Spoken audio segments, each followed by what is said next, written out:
Et ce soir, dans l'invité de la rédaction, nous recevons le deuxième candidat déclaré aux élections municipales de mars prochain sur la commune de Messery, Monsieur Serge Bel. Bonsoir. Bonsoir Damien. Vous êtes le maire actuel en mandat depuis 2014. Qu'est-ce qui vous a décidé à repartir pour un nouveau mandat? Plusieurs choses. La première, c'est mon village. J'adore mon village. J'y suis né, j'y travaille, j'y fais ma vie. Ça, c'est la première chose. La deuxième chose, c'est les habitants. J'aime les gens, j'ai un contact avec eux. Et la troisième chose, c'est le travail de la mairie.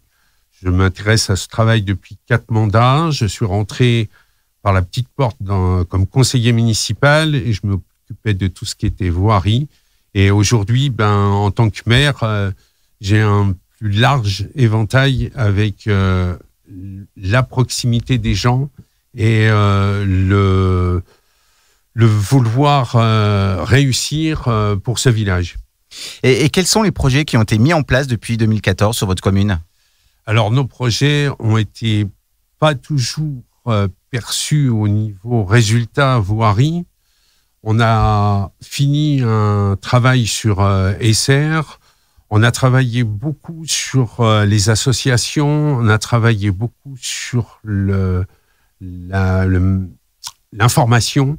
On a revu notre site internet, on a revu notre publication, on a travaillé aussi sur l'éclairage public. C'est des travaux qui sont en train de se finaliser actuellement avec la suppression de beaucoup de câbles, de beaucoup de poteaux et surtout dans un espace tel que le bord du lac et pour pas le citer, la plage de Messery. Donc, les habitants pourront se rendre compte d'ici 1 mois ou 2 du résultat. C'est même des fois rigolo parce que on pourrait dire qu'au bout de 4-5 mois, on se rappelle plus comment c'était avant. Donc, tellement l'impact peut être intéressant. Vous êtes plutôt satisfait de votre bilan? J'en tire beaucoup de satisfaction car on a eu quand même des difficultés de pouvoir se mettre en place. On a eu quelques problèmes à résoudre. Il a fallu restructurer notre administration. Donc, le délai pour mettre à exécution les différents objectifs qu'on avait a été très court. On a eu une phase très courte pour mettre en place tout ça et le résultat c'est qu'on a un bilan qui a été très riche et pour ça je peux remercier mes élus qui sont arrivés au terme du mandat, qui sont allés au bout du mandat et qui m'ont suivi et le bilan aussi est pour eux et j'en suis très fier de ce bilan et sur l'avenir on laisse des études devant nous pour que justement le prochain conseil puisse travailler en toute sérénité. Vous repartez en campagne avec une nouvelle liste de colistiers. Vous allez garder peut-être des anciens du mandat précédent? Alors, pour les remercier, je repars avec 6 colistiers, 2 adjoints plus 4 conseillers qui m'ont fait confiance durant tout ce mandat et qui me renouvelaient leur confiance pour une nouvelle aventure. On part avec 14 nouvelles personnes puisqu'on a décidé d'ouvrir une liste à 19 plus 2 candidats supplémentaires. Nous avons travaillé sur notre projet depuis 5 mois. C'est très riche. On a passé des heures d'échange et beaucoup de travail sur, en définitive, 4 ou 5 points très précis et qui vont tout au long du prochain mandat, si nous sommes élus et si les habitants nous font confiance, être développés et mis en place. Justement, si vous êtes réélu, quel programme allez-vous mettre en place pour votre commune?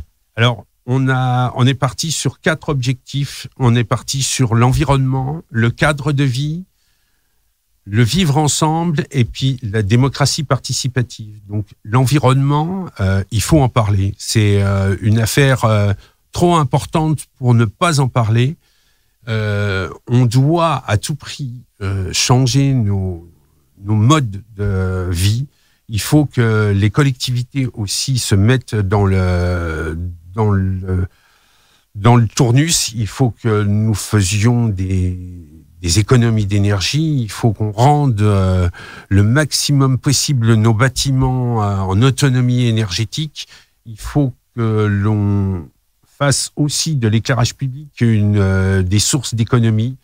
Déjà là, on travaille là-dessus avec de l'aménagement en LED, mais il faut aller plus loin. Il faut carrément équiper toute la commune le maximum possible. Ça, c'est l'économie qui nous donnera les moyens.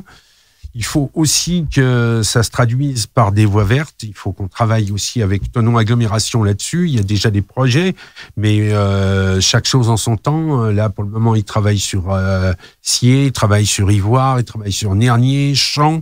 Nous aussi, on va arriver avec nos projets. C'est dans le tube, comme on dit.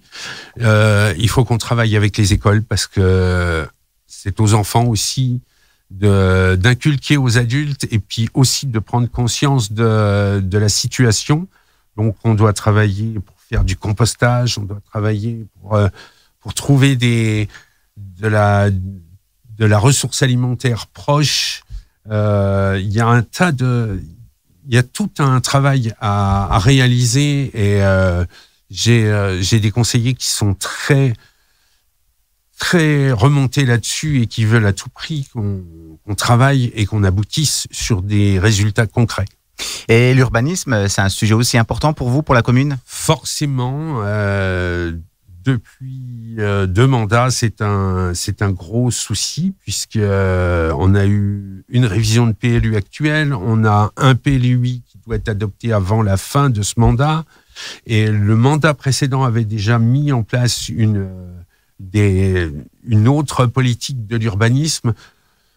On veut bien du développement, c'est inexorable, il y aura du développement, mais pas à n'importe quel prix et surtout dans un contexte où il faut que les habitants soient heureux de vivre sur la commune de Mestry et qu'ils soient en parfaite harmonie avec l'ensemble. Et on ne veut pas que ça soit densifié à outrance et qu'on se retrouve avec des années de rattrapage au niveau structure, parce que c'est pas le tout d'avoir du monde qui vienne s'installer. Il faut encore que l'on puisse assurer nos structures. Et là-dessus, l'urbanisme va forcément avec les moyens de transport. Et là, il y a un travail mais énorme à réaliser au niveau de la presqu'île parce que on n'a pas de transport public à la hauteur de l'enjeu, puisque chaque jour, à Mestry, il passe à peu près 5000 véhicules, et ces 5000 véhicules sont pendulaires, et ils vont tous travailler sur Genève. Alors, soit c'est louable parce que on a des retours financiers, mais il faut qu'on améliore à tout prix le transport public, parce que ça ne va pas pouvoir durer comme ça encore longtemps. Les bus de Genève vont jusqu'à Champs. Peut-être qu'il y a peut-être un projet sur Mestry, c'est pas très loin, il faut peut-être... Alors moi, j'ai pas la même sensibilité que mes collègues et que la politique de l'agglomération là-dessus. Je trouve que faire des voies de rabattement pour aller prendre le Léman Express, c'est un peu... Je peux pas être pour cette situation. Je trouve que on peut améliorer notre desserte avec Genève en passant par la ligne E. Il suffirait peut-être d'avoir des transports de minibus pour pouvoir rejoindre Hermance et pour pouvoir calibrer le cadencement pour que cette ligne E soit alimentée et éviter ce trafic routier de voitures. Quels sont les problèmes que vous rencontrez le plus sur votre commune ? Actuellement, c'est la vitesse. C'est en tout cas un des problèmes. Les incivilités, un petit peu. Mais depuis qu'on a mis en place la vidéosurveillance, on peut constater quand même des améliorations, en tout cas pour ce qui est de la malveillance. Pour la vitesse, nous sommes équipés avec un radar, mais pour le moment, nous n'avons pas de policier municipal qui puisse verbaliser avec. Donc, on fait de la pédagogie, aussi bien avec ce radar qu'avec les radars qui sont implantés fixes. Mais la gendarmerie nous prête son renfort pour venir faire des contrôles. Et en même temps, il faut qu'on regarde pour faire des aménagements, mais il faudrait quand même pas transformer nos routes en problème de circulation, parce que des dos d'âne et puis des plateaux surélevés, c'est bien gentil, mais si on en met tous les 20 mètres, ça va plus être possible. Donc, il faut trouver la solution intermédiaire, et il faut aussi que les habitants et que les usagers de la route changent de comportement. Et ça, c'est un peu plus compliqué parce que c'est dans la tête que ça se passe et c'est pas du matériel. Et le mot de la fin, pour terminer cette interview? Eh ben, le mot de la fin, je dirais qu'on a un gros travail avec les jeunes, avec les associations. On a déjà travaillé, il faut qu'on continue. Il faut qu'on continue d'œuvrer pour ce village, pour Mestry, pour tout le monde. Et je dirais que si vous voulez qu'on aboutisse, eh ben, faut voter pour Mestry Mieux Vivre. Merci, monsieur le maire, d'avoir répondu à notre invitation. On retrouve vos infos de campagne sur un site internet, une page Facebook? Sur la page Mestry Mieux Vivre. Et on va avoir une réunion publique le mardi 10 mars dans la salle des fêtes sur l'espace du Haut. Et le vendredi 13 mars, on tiendra une permanence dans la salle du bas de la salle des fêtes de Mestry pour 18h jusqu'à 21h pour faire un petit débriefing avec la population. Merci beaucoup. Merci à vous.